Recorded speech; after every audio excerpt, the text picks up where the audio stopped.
selamat datang di kanal YouTube Reaksi bersama gue Ikhlas Amal di acara reaksi paling seru Ikhlas Bereaksi. Beberapa minggu yang lalu kita digembarkan di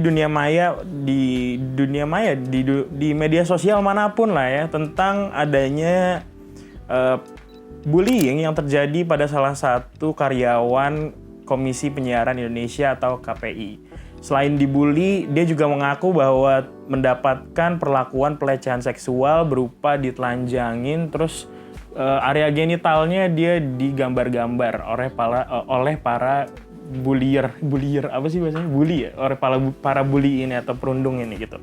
Tapi gue pengen fokus sama kekerasan seksualnya aja atau pelecehan seksualnya aja.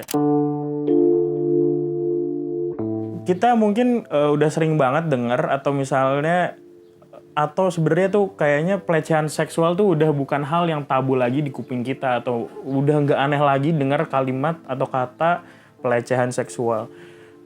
Dalam beberapa bulan terakhir ini juga ada beberapa kasus pelecehan seksual yang rame banget gitu.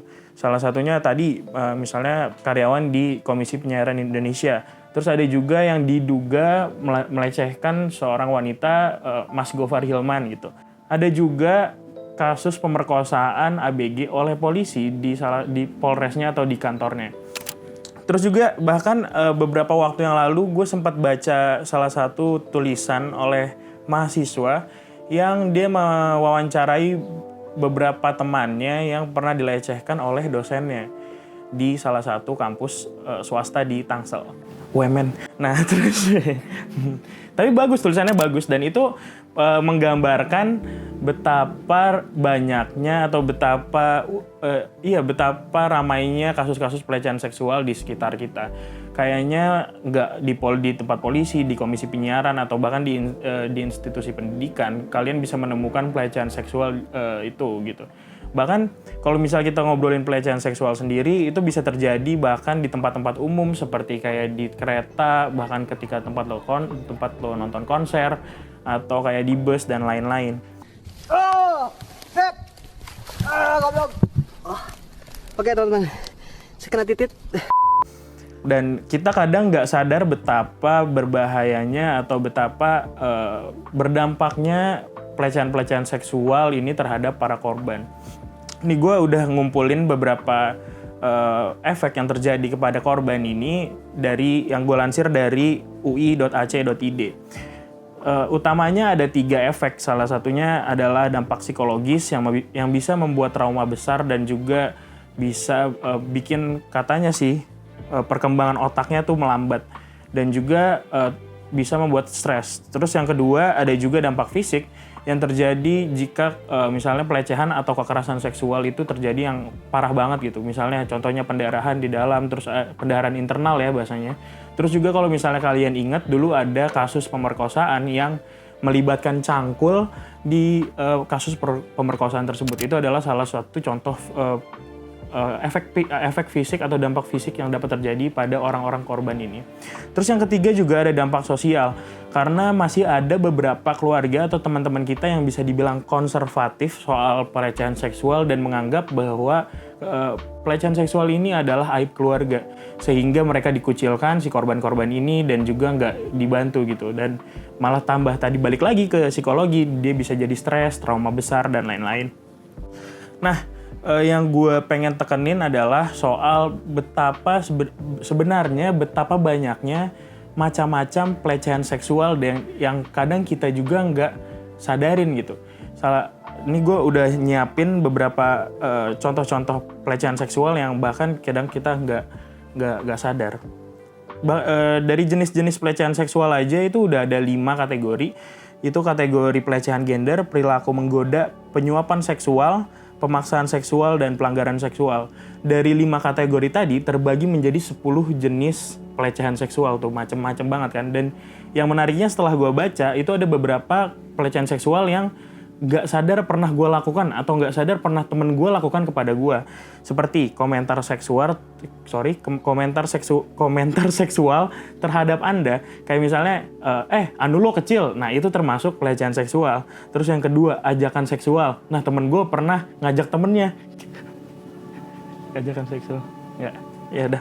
Tapi ini kalau misalnya kayak nggak ada hubungan apa-apa gitu ya, tiba-tiba, woi begituan yuk sama gue, itu termasuk pelecehan seksual. Terus ada sentuhan seksual, isyarat seksual, grafiti seksual, terus ada lelucon kotor seksual nih yang paling sering terjadi di tongkrongan-tongkrongan anak usia muda gitu ya. Ketika lo bercanda-bercanda soal seksual, tapi nggak ada yang tahu ketika temen lo itu ada yang sakit hati atau ada yang merasa diserang gitu. Terus ada menyebarkan rumor tentang aktivitas seks orang lain. Terus ada menyentuh diri sendiri di depan orang lain. Nggak, maksudnya menyentuh area genital ya, bukan menyentuh bebas itu, nggak. Menyentuh area genital di depan orang lain. Terus juga berbicara tentang kegiatan seks di depan orang lain. Dan yang terakhir, menampilkan gambar, cerita, atau benda seksual. Nah, tadi seperti yang gue bilang, masih banyak tadi kategori-kategori atau jenis-jenis pelecehan seksual yang kadang kita nggak ingat atau kita nggak tahu. Kadang ketika kita bercanda sama teman kita kayak bilang, woi anu lo kecil gitu, anu lo kecil. Terus lo nganggap bahwa dia tuh nggak bakal sakit hati karena dia tuh teman gue. Dan lo nanya kayak, lo nggak sakit hati kan gue katain kayak gitu. Terus dia bilang, enggak lah, lu kan temen gue. Padahal di rumah mungkin dia bisa kepikiran dan lain-lain. Lebih baik sebenarnya untuk menghindari daripada bercanda kayak gitu. Lagian juga kadang nggak lucu juga sih kalau bercanda-bercanda soal seksual. Terus juga gue pengen ngasih tahu lu ternyata pelecehan seksual atau dalam bahasa Inggrisnya sexual harassment dan sexual assault atau misalnya atau bahasa Indonesianya kekerasan seksual itu berbeda. Bedanya adalah kalau misalnya pelecehan seksual itu tadi yang udah gue bilang. Nah, kalau kekerasan seksual itu artinya adalah perlakuan seksual secara fisik tanpa persetujuan dari orang lain atau ketika orang lain sedang dalam keadaan tidak mampu untuk menolak. Contoh-contohnya adalah perkosaan atau penyerangan seksual termasuk pada pasangan. Jadi walaupun lu udah punya istri atau gimana pun ketika istri lu menolak dan lu memaksa itu adalah termasuk kekerasan seksual. Yang kedua adalah incest. Incest, kalian tahu tidak incest itu apa? Tahu nggak? Serangga. Insek. Goblok. Pak. Incest itu betul satu darah ketika gua sama adek gua, maksudnya orang lain aja deh contohnya. Lo sama adek lo begituan dan misalnya adek lo nolak atau gimana, itu termasuk adalah salah satu kekerasan seksual. Terus adalah sentuhan atau kontak seksual yang tidak diinginkan. Terus ada eksploitasi seksual, terus ada juga menunjukkan genital atau telanjang kepada orang lain tanpa persetujuan dari yang bersangkutan. Jadi lo jangan sampai ketika lo lagi nongkrong tiba-tiba lo telanjang. Aneh, yang pertama aneh, kedua udah kekerasan seksual, aneh lagi lu. Jangan gitu deh. Terus masturbasi di tempat umum. Terus mengawasi seseorang diam-diam atau bisa dibilang kita biasa sebutnya sebagai stalker atau penguntit. Nah, itu adalah contoh-contoh kekerasan seksual yang kita bisa mengerti bahwa ada bedanya dengan pelecehan seksual. Nah, terus kadang juga teman-teman gue banyak yang nanya, kelas gimana sih caranya misalnya lo dilecehkan atau misalnya gimana sih cara menghindari pelecehan seksual itu? Ini gue udah juga ngerangkum beberapa cara untuk mengatasi atau menghindari dari pelecehan atau juga kekerasan seksual dari halosehat.com. Yang pertama adalah berani untuk mengatakan tidak kepada peleceh secara tegas. Mau itu lo temen lo ketika lo misalnya dicutek atau misalnya pantat lo ditepok atau misalnya hal-hal seperti itu aja, lo harus berani untuk mengatakan tidak. Kenapa kayak gitu? Seenggaknya lo tahu bahwa lo orang yang bukan orang yang mudah untuk dilecehkan. Bahkan ketika lo diajak atau gimana-gimana, lo marahin aja atau lo sebut aja gue nggak mau gitu.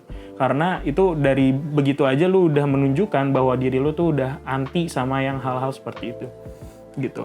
Terus yang kedua, ketika lo udah kena sama namanya pelecehan, itu jangan malu untuk bercerita. Seperti yang gue bilang di awal, masih banyak teman-teman atau keluarga kita yang menganggap bahwa pelecehan seksual adalah aib untuk keluarga.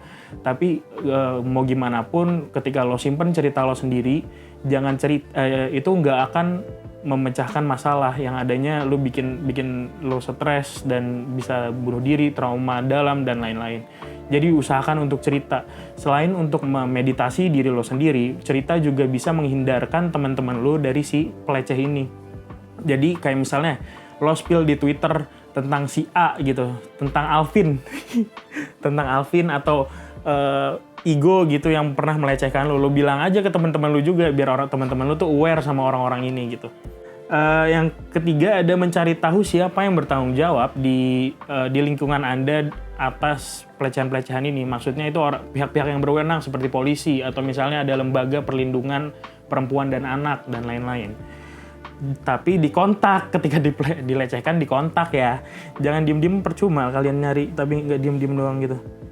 Terus juga ada jika Anda mengalami tekanan psikologis yang berat, jangan lupa untuk ke psikolog atau misalnya ke terapis profesional. Karena bagaimanapun mental health kalian adalah nomor satu gitu ketika sudah dilecehkan tadi. Karena bisa menjadi trauma besar yang seperti yang gue bilang di awal. Dan itu dan juga jangan meremehkan soal mental health ketika lo udah dilecehkan seksualnya ini. Jangan lo malu datang ke psikolog atau gimana pun, lo datang aja. Semoga lo bisa kembali lagi seperti awal. Dan yang terakhir yang gue pengen ingetin banget buat sama kalian, pengen gue ingetin ke kalian adalah bahwa pelecehan seksual itu tidak hanya terjadi sama wanita. Memang benar bahwa pelecehan seksual terjadi lebih banyak kepada wanita, tapi bukan berarti 0% terjadi kepada pria. Bahkan dari hasil survei nasional pengalaman hidup anak dan remaja menunjukkan bahwa 1 dari 17 anak laki-laki itu pernah dilecehkan dan 1 dari 11 anak perempuan juga pernah dilecehkan. Emang angkanya agak berbeda jauh, namun yang gue pengen kasih tahu ke kalian bahwa laki-laki juga bisa terkena pelecehan seksual. Kalau misalnya kalian ingat, di awal tahun 2020 lalu ada satu orang Indonesia di Inggris bernama Reinhard Sinaga yang kacamataan itu dia dijatuhi hukuman mati setelah memperkosa 100 laki-laki di Manchester. 100 laki-laki di Manchester. Jadi bukan hanya wanita yang bisa terkena pelecehan atau kekerasan seksual, tapi laki-laki juga bisa kena. Juga biasakan kepada teman-teman kalian yang cowok-cowok nih, buat cowok-cowok, kalau misal kalian dicote sama teman kalian cewek, coba lu bilang ke temen lu, kalau misalnya gue bales, lo sakit hati nggak? Kalau misalnya gue bales, ntar lo bilang kalau gue pelecehan seksual. Padahal ketika lo dicute, ketika lo dipukul pantat lo, atau ketika lo dikatain apapun soal seksual, itu juga lo terkena pelecehan seksual dan nggak sadar lo bisa terkena tadi terkena tekanan psikolog tadi.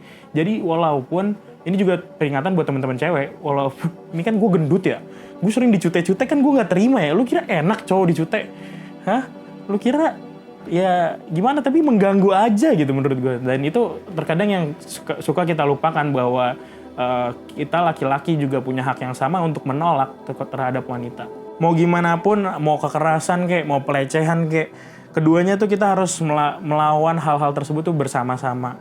Jangan mau lu dilecehin, jangan diem, laporin ke polisi atau spill di Twitter. Sampai bertemu di episode selanjutnya.